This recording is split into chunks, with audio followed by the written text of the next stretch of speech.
Noli Me Tangere, Kabanata 14, Si Pilosopo Tasio.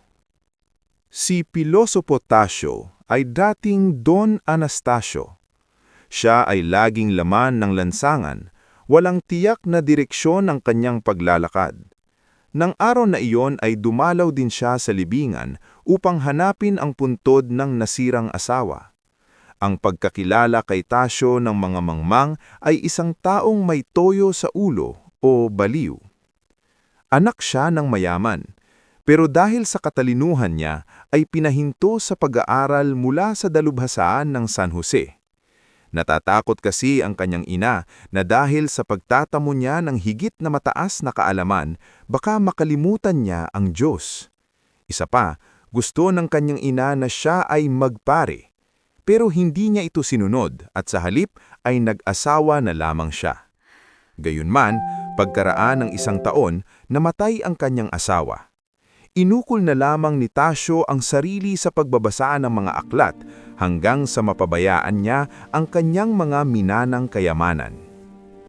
Bagamat ng hapong iyon mayroong babala na darating ang unos sapagkat matatalim na kidlat ang gumuguhit sa nagdidilim na langit, masaya pa rin ang hitsura ni Pilosopo Tasio. Ito ang ipinagtaka ng mga taong nakakausap niya. Tinanong siya kung bakit. Diretso ang sagot niya.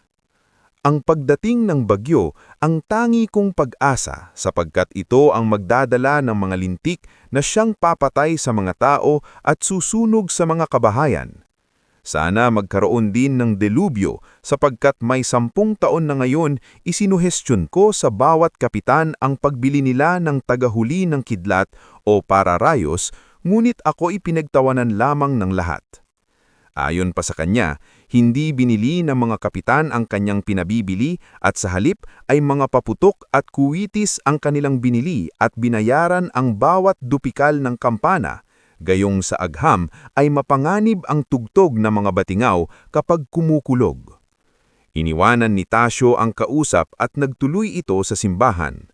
Inabutan niya ang 2 bata sa pagsasabing ipinaghanda sila ng kanilang ina ng hapunang pangkura. Tumanggo ang mga bata.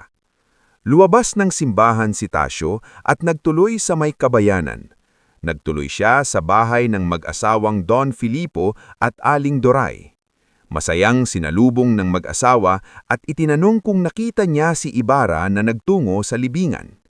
Sumagot siya ng oo sa pagsasabing nakita niya itong bumaba sa karwahe. Naramdaman niya ang naramdaman ni Ibarra nang hindi makita ang libing ng ama. Ayon kay Tasio, isa siya sa 6 na katauhang nakipaglibing kay Don Rafael. Sa pag-uusap pa rin nila, nabanggit ni Aling Doray ang tungkol sa purgatorio sapagkat noon ay undas nga.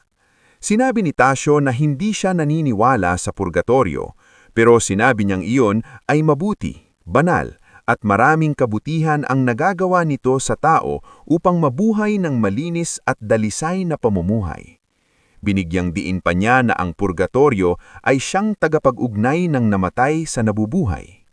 Pagkuway, nagpaalam na siya. Palakas ng palakas ang buhos ng ulan. Ito ay sinasalitan ng matatalim na kidlat at kulog. Siya si Pilosopo Tasio sa gayong pangyayari sapagkat nakataas pa ang kanyang 2 kamay at nagsisigaw habang naglalakad papalayo sa mag-asawa.